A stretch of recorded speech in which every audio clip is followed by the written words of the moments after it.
It's my life.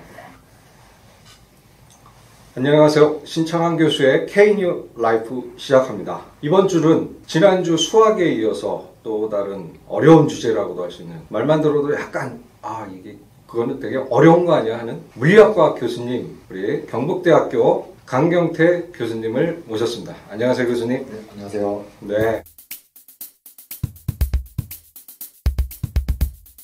바쁘신데 이렇게 또 저희 유튜브랑 같이 해주셔서 감사드립니다. 초대해 주셔서 감사합니다. 예. 그럼 먼저 교수님에 대해서 좀 소개 좀 부탁드리겠습니다. 예, 안녕하십니까. 저는 이제 경북대학교 물리학과의 강경태라고 합니다. 저는 이제 성균관대학교에서 학사, 석사, 박사를 물리학 분야에서 받았고, 현재는 이제 그 21년도 9월부로 경북대학교 물리학과에 임용이 되어서 연구 및 교육 활동을 하고 있습니다. 주로 제가 하는 분야는 응집 물질 물리 실험 분야를 이제 하고 있습니다. 그 중에서도 이제 전이금속 산화물 방막을 만들어서 그거에 대한 물성과 이런 것 등등을 살펴보는 일을 하고 있는데요. 그거에 대한 얘기는 이후 시간에 자세히 할 수 있는 기회가 있으면 해보도록 하겠습니다. 네. 물리 이 한자로 보면 물질의 이치, 예. 물질이 갖고 있는 아까 뭐 물성, 이게 이제 물질의 이치, 뭐 그 한 속성이 물성이라고 얘기가 될 수 있겠죠. 예. 공대 교수님도 나와서 물성, 뭐 무슨 성, 문성 막 하도 얘기를 해갖고 이제 좀 약간 귀에 익숙한데, 전이금속 화물 방막, 용어도 좀 쉽지는 않네요. 예. 대표적인 게 뭐가 있나요? 가장 쉬운 예시는 녹입니다. 그러니까 우리가 소위 말하는 철, 철이 이제 대표적인 주기율표에서 네. 전이금속이라는 원소들이 주기율표를 가운데 차지하고 있거든요. 그러니까 철이 그중에 전이금속 중 하나이고, 뭐가 전이 되는 거예요? 전이금속들은 특이하게도 이제 그럼 전자가 좀 빠져나갈 수 있는 단계가 이제 여러 단계가 있어가지고 그런 좀 다양한 물질을 만들어낼 수 있다는 게 좀 특징이 있습니다. 네, 그러니까 전이금속 쉽게 표현하면 다른 게 아니라 녹이다. 산화물이라고 하는 게 이제 쉽게 말하면 녹이라고 이제 말씀드렸습니다. 산화물이 녹이고. 그러니까 철이 전이금속 중 하나이고, 네. 철이 녹으면 우리는 산화됐다고 보죠. 네. 예, 그래서 산화철이라고 하는데 산화철도 산화물인 거죠. 그러니까 산화라는 단어가 네. 대중들에게 어떻게 하면 설명이 쉽겠냐면은, 보통 우리는 산화를 싫어합니다. 생물도 싫어하고 무생물도 싫어합니다. 네. 무생물은 당연히 녹쓰는 거니까 네. 좋아하지 않겠죠. 네. 산화는 또 생물에는 어떤 단어를 많이 쓰냐면 항산화 물질. 예, 항산화는 어떻습니까? 그 노화를 방지한다고 하잖아요. 그렇죠. 항산화 뭐 네. 건강 보조식품 되게 많이 맞습니다. 좀 한마디로 팔리고. 산화는 노화의 가장 상징적인 현상 중 하나 있는데, 한마디로 산화가 된다는 것은 생물이든 무생물이든 싫어하는데, 저희는 의도적으로 산화된 물질을 만드는 거죠. 예. 인공적으로 산화된 그렇죠. 물질을 만든다. 예. 그리고 지구는 아무래도 산소가 많은 환경이다 보니까 네. 자연스럽게 산화가 되기도 하고요. 예. 그게 보통은 녹슨다는 표현이 사실 좋지는 않은 표현 아닙니까? 그런데 만약에 녹으면 뭐 우리가 앞으로 말하는 철에 원하는 건 반짝반짝거리고 전기가 잘 통하고, 네. 이런 것들 우리 철에 기대하는 물성인데, 그게 녹슬어버리면은 전기가 안 통한다든가 반짝반짝거리는 것도 없어져 버리고, 그래 버리니까 산화는 보통 이제 부정적인 단어로 많이 알고 계시죠. 네. 그런데 만약에 우리가 인공적으로 잘 산화시켜가지고 그렇게 산화된 녀석이 우리 필요에 맞게. 예. 그러니까 우리가 필요로 하는 물성을 많이 가지고 있다면 그럼 정말 재밌지 않겠습니까? 그래서 이미 녹슬었기 때문에 사실 지구 환경에서는 아주 내구성도 좋은, 녹슬지 않는 그런 이제 물질이 될 수 있는 걸로 기대할 수 있습니다. 저는 한마디로 녹슨 철을 사용합니다. 녹슨 철을 다루는 그런 네. 연구와 공부를 하고 계시군요. 네. 그중 철은 좀 드셨나요? 철은 이제 늘 이제 헬스장에서 들고 있습니다. 이렇게 또 농담을 했는데 잘 받아주시니까 예, 감사합니다. 자, 물리학 그러면 저 같은 문과 사람들은 뭐 상대성 이런 뭐 들을 때는 그럴 것 같은데, 막상 돌아서면 그게 무슨 얘기지?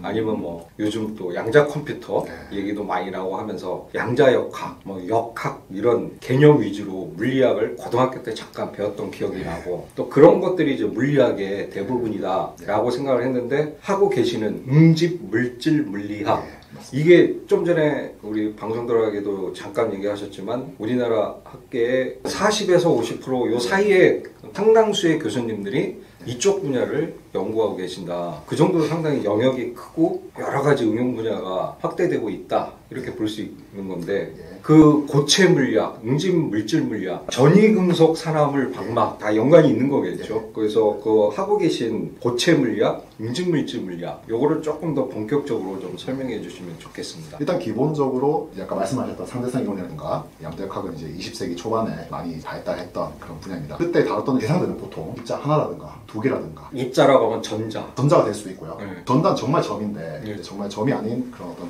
덩치가 있는 물질을 하더라도 물리학에서는 그거를 근사적으로 점으로 가정하고 풀어도 어디서 다 맞더라. 점으로 네. 간주를 한다는 게 무슨 말인지 조금 설명해 주세요. 예컨대 지구와 달의 역학을 우리가 따져본다고 치면은 이제 지구와 달을 각각 점 두 개가 서로 만류 인력으로 잡아다니다고 가정하고 풀어도 물론 정확하게는 회전까지 다 다뤄야겠지만 기본적으로 이론적인 어떤 출발점을 네. 그렇게 연구 대상을 그런 식으로 개념화한다는 그런 말씀. 그래서 물리학이 추구하는 바는 물론 모든 거를 정말 정확한 모양을 다 따져가지고 정확하게 풀면 정말 좋겠지만 하지만 그렇게 하면 못 푼다는 게 가장 큰 문제겠죠. 그래서 우리가 풀 수 있는 데까지는 가장 정확하게 근사를 해가지고 모양을 최대한 이제 단순하게 구체 형태로 다룬다든지 네. 이렇게 지구는 타원형 모양이거든요. 네. 근데 그걸 완벽한 구체로 가정하면은 상대적으로 좀 풀기가 수월하니까. 아, 지구가 타원형입니까? 약간 이제 좀 찌그러진 구형. 예, 약간 그렇게 그 중력 때문에 그럼. 지구 자전을 하니까요. 그런 약간 찌그러진 녀석을 완벽한 구체로 가정하고 풀면은 문제가 수학적으로 상당히 다루기가 쉬워질 것이고 더 나아가지고 그 녀석을 점으로 다룬다면은 이제 뭐 자체 회전 이런 건 무시되겠지만 네. 그래도 우리가 또 풀 수 있는 어떤 얻어낼 수 있는 정보가 있을 거란 말이죠. 네. 그런 걸 잘하는 게 소위 말하는 물리를 잘한다.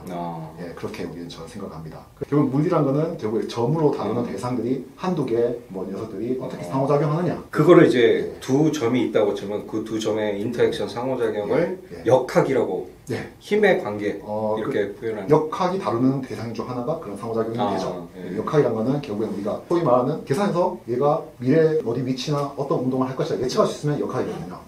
네. 운동으로서. 맞습니다. 네. 운동 방정식이 거기서 등장하는 거고요. 그 방정식에 초기 조건을 집어넣으면 미래에는 어떻게 될 것이다 예견할 수 있어야 이 역학의 어떤 자질을 갖출 수가 있는데 이제 양자역학과 상대일상 이론은 대상이 아까 말했던 점이라는 입자들을 대상으로 해서 또 그 개수도 많지 않고요. 네. 뭐 많아야 한두 개. 네. 이런 대상을 다루는 게 기본의 상대성 이론과 양자역학의 어떤 할 수 있는 능력이었습니다.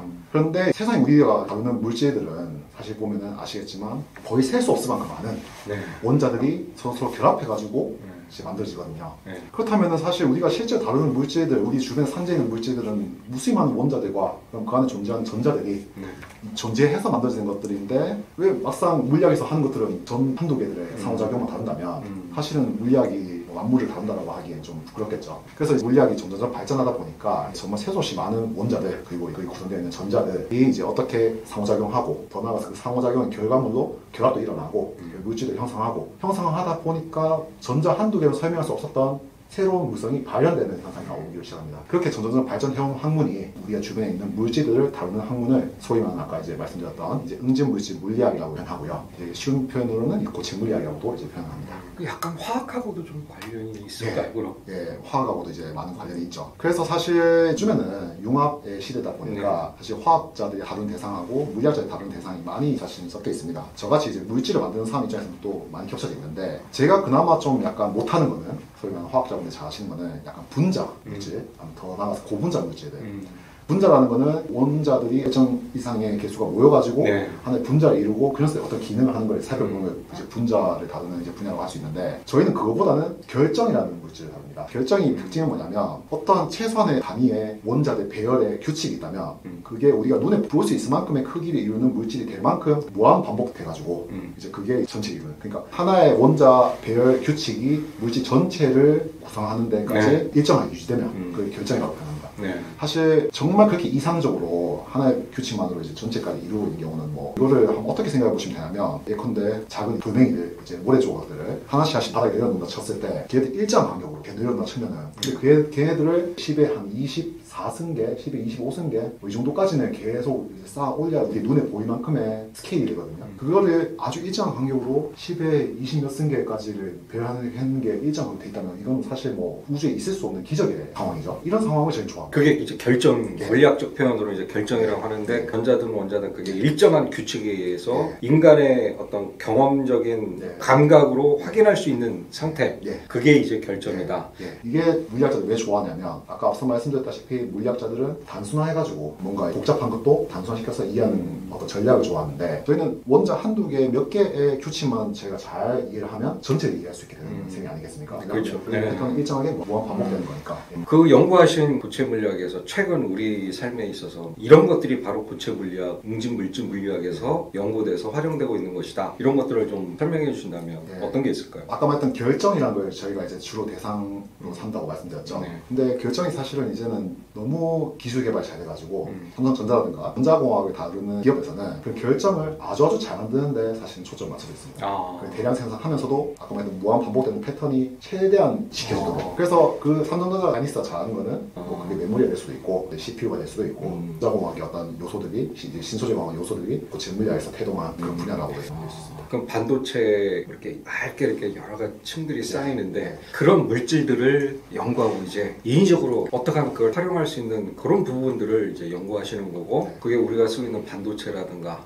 여러 가지 분야에 있어서 지금 활용되고 있다는 말씀이네요. 그렇게 이해도 되겠습니까? 네, 아까 제가 제 분야 말씀드릴 때 저는 전이금속 산업문까지 말씀드렸는데 방막을 말씀드리지 않았잖아요. 방막을 정확하게 영어로 하기 더 쉬울 수도 있는데 틴 필름입니다. 얇은 필름이에요. 얇게 쌓아 올린다는 표현을 아주 정말 적세적소해 주셨는데 얇게 쌓아 올리는 거를 결정성 있게 잘 올리는 게 제가 주로 하는 일이고요.